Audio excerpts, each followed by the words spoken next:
We have not seen the worst yet. You mentioned you mentioned interest rates. The interest rates are 1% right now. June 15th, Jerome Powell is going to come out and they're probably going to announce another 50 basis point rate hike. So it's going to go up to 1.5. On June 9th, they're more than likely going to see the ECB, the European Central Bank, raise interest rates for the first time since 2011. They're at 0 right now. They're seeing record inflation in the Eurozone. This is just getting started.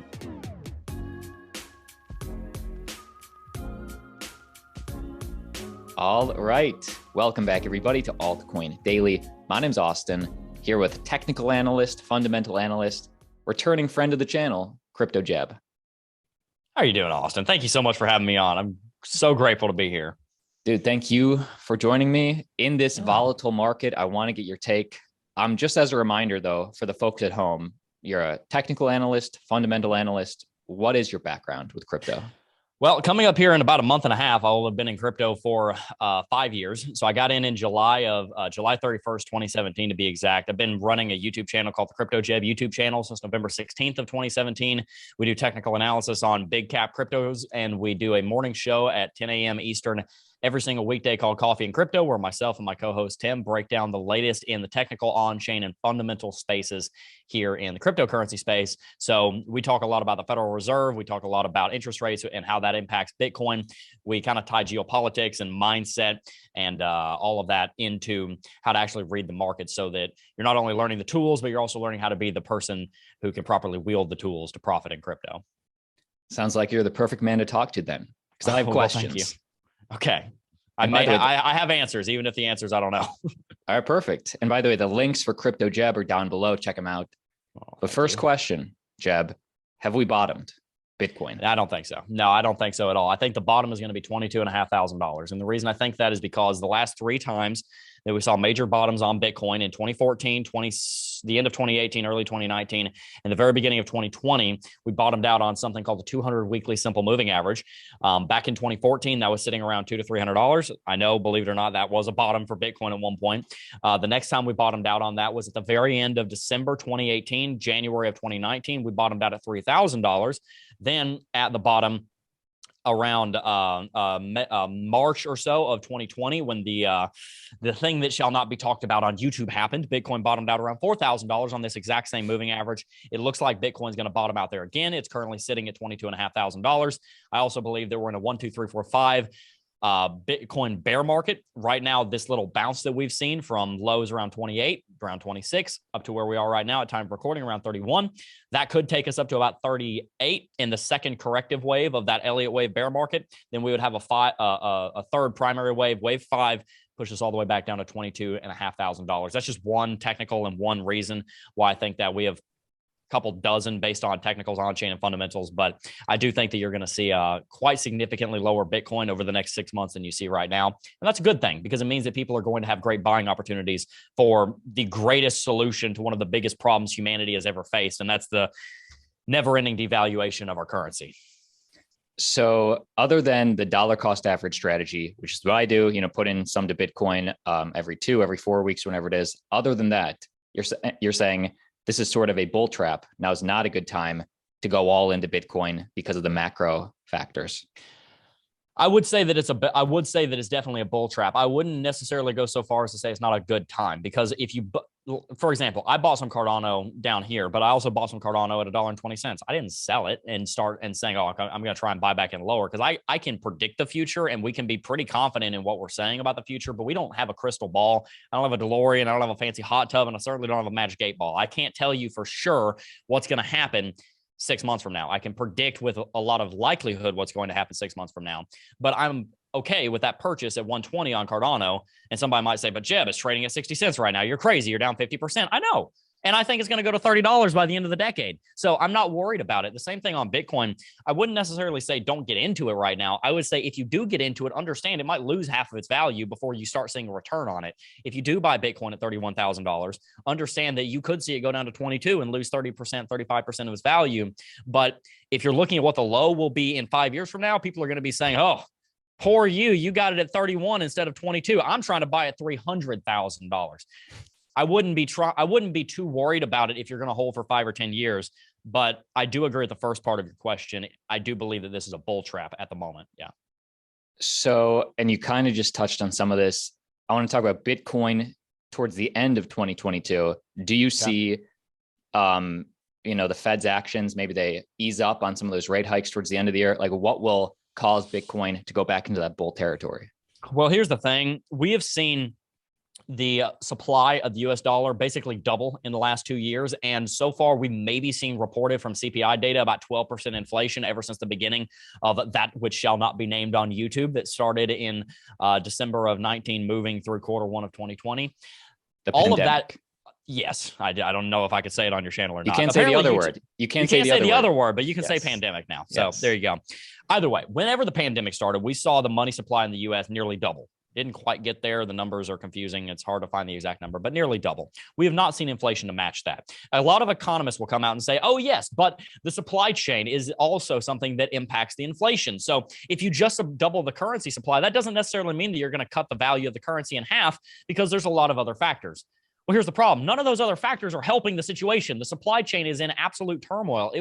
It's been a disaster ever since the beginning of the pandemic. There's still all kinds of backlogs. Now you have threats that the microprocessing industry could get completely wiped out, with other things I can't talk about on YouTube. The point is, there are a lot of things going on in the world right now that are very bad for the inflation of the currency, that will cause inflation. The rest of the economy isn't helping with it. It's hurting it. So we've only seen 12% or so reported inflation since the beginning of the pandemic, when you've nearly doubled the supply of the currency. You torpedoed the airline industry. You've destroyed most of the economy. You've sent out stimulus checks and done all of this, messed up every single industry. Oil, gas. I'm talking about not just natural gas, gasoline, wood, lumber, vehicles, solar panels, everything is inflated. You are going to see inflation catch up with the money printing. It's going to take time, though. Because of the nature of how large a global supply chain is, it takes many years for inflation to move through the entire supply chain and move around the entire world. It takes several years. What the printing that we saw 2 years ago, we're not going to see the inflation have its full impacts until the next 5 years pass. This ties back into Bitcoin in this way. We have not seen the worst yet. You mentioned you mentioned interest rates. The interest rates are 1% right now. June 15th, Jerome Powell is going to come out, and they're probably going to announce another 50 basis point rate hike. So it's going to go up to 1.5. On June 9th, they're more than likely going to see the ECB, the European Central Bank, raise interest rates for the first time since 2011. They're at 0 right now. They're seeing record inflation in the Eurozone.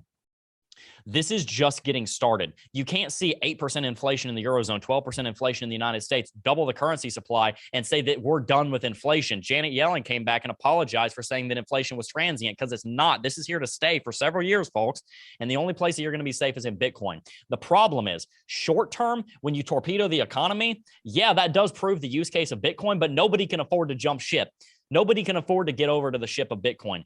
In 10 years, we're going to look back and say that this period was the proving ground for cryptocurrency, specifically Bitcoin. The problem is, it's going to take many years for people to get there. My point, Bitcoin is likely going to have a hard time here in 2022, because so many people are clutching their pearls, trying to hold on to what little they have and pay their rent, because the economy is getting wrecked. In my opinion, we've been in a recession for 2 years. It just didn't show because GDP is inflated because of the inflation of the US dollar. People are holding on so tight to what they have, they can't afford to invest. But eventually, they're not going to have a choice not to. So you're going to see Bitcoin take off like a rocket ship whenever things start to look a little bit better, but it's probably not going to be this year. I think you're going to see it trade sideways for the majority of this year.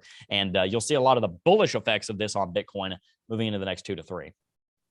Great segue to my next question. If Bitcoin maybe at the end of this year turns a little bullish, meaning, hey, maybe we bottomed out, maybe just the vibe, the sentiment in the crypto market is different. Let's look 3-4 years down the line. Finish this sentence for me, Jebb. Bitcoin will see new all-time highs when this happens. Bitcoin will see new all-time highs when Main Street, not Wall Street, because Wall Street's making trillions of dollars right now, when Main Street figures out how to operate in a profit under this new economy. So right now, most of the industry, most small and medium-sized businesses, most families in the United States are getting eviscerated by these high gas prices, by rent prices going up, by home prices going up. They're getting wrecked by that. As people start understanding how to live on less, and they start to adjust to this new, more expensive economy, and they start to have a little bit more money left over, and they start realizing that Bitcoin is going to be the way, then they'll start investing in that. It's a long sentence, probably a run on. My English teacher probably wouldn't like me for that. But the point is, when they start realizing that Bitcoin is the solution, Whenever Bitcoin goes down, it goes down for one reason. People forgot why Bitcoin. Whenever Bitcoin goes up, it goes up for one reason, because people remember why Bitcoin. Bitcoin will hit all-time high and go to $1 million plus when enough people realize why Bitcoin was created and why it is the one and only solution to pretty much all the problems that the world is facing right now as far as inflation of the currency is concerned. Do you think we need another mass print by the Fed, or maybe it'll be the halving, or what could be a catalyst for that realization? A mass printing by the Fed, believe it or not, probably would skyrocket Bitcoin's price, because if they printed a bunch of money, it would probably go out in stimulus checks. And a lot of the money printing that happened in March of 2020 was part of what funded some of those checks going out in 2020. That's part of what funded that big explosive rally. It would end up biting you in the butt about a year later when all of that inflation starts catching up and you see another big stagnant market like what we saw in Bitcoin in the last 18 months. When people get more cash in their hands, that's going to be great. Yes. The problem is that if you start printing that much currency again, then you make the problem even worse. It's not a good idea. You really need to see people getting into Bitcoin on their own volition and trying to move over to Bitcoin. And luckily, we are seeing that happen through the education in the cryptocurrency space. Crypto Jebb, always more to talk about. I want to have you on again. I want to get real specific into altcoins, probably Cardano, get your thoughts on that. But just for this video, final thoughts for the Altcoin Daily Army. I think it is so important to hit that subscribe button to Altcoin Daily. Make sure you subscribe to the channel that you're watching right now, because he and his brother, Austin and Aaron, are bringing you some of the latest in the cryptocurrency space. And on a fundamental note, be watching interest rates and the federal funds, interest rates and inflation rates, because they have a much bigger impact on Bitcoin right now than you think they do. And they really are running the narrative this year. Oh yeah, and end of the year price prediction, higher or lower than 30K? Probably somewhere in the 30s, maybe 40s. I think we might be on our way back up by the end of the year, but I can't be very confident on that. Crypto Jebb, love the candidness. Thank you. Thank you.